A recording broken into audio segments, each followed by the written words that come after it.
Welcome to the Kojima Playbook, where we explore how emotion can be turned into systems and philosophy into play.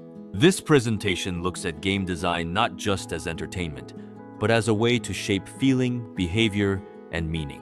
From here, we'll unpack how Kojima's approach builds worlds that are mechanical, cinematic, and deeply personal at the same time. In this section, we move into the idea of the auteur inside the machine. Kojima's style is often described through auteur structuralism, where a creator's signature is not separate from the system, but embedded in it. The visuals suggest a designer working inside a production pipeline, showing how personal vision can survive even within large-scale, highly structured game development. The first principle is simple but powerful. Design the feeling, not the toy. Instead of starting with mechanics and hoping emotion appears later, the design begins with a target mood, like paranoia or vulnerability.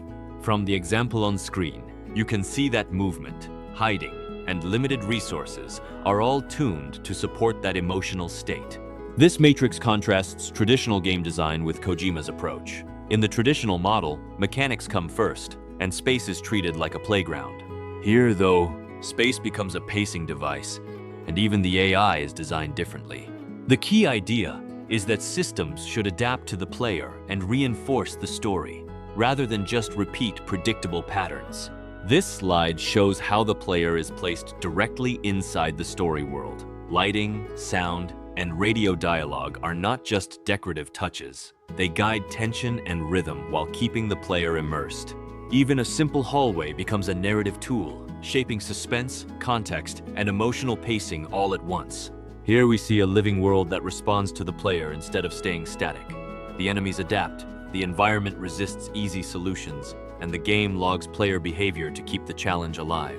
The point is not to let the player solve the system once, but to create a world that keeps reacting and pushing back. This slide argues that choice in these games is often more complex than it first appears.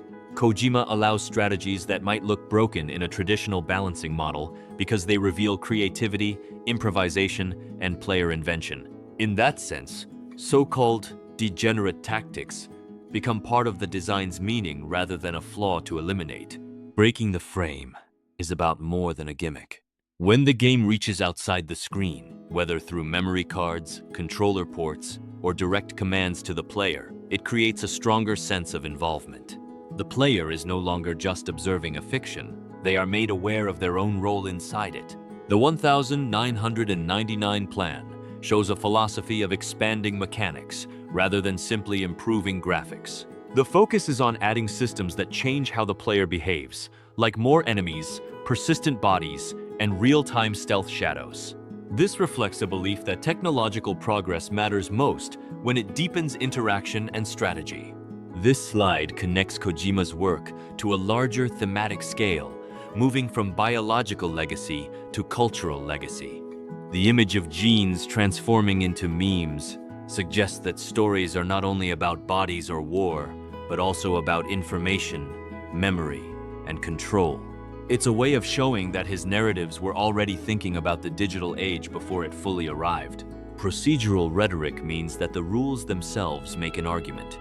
On this slide, the stick and the rope represent two very different forms of interaction.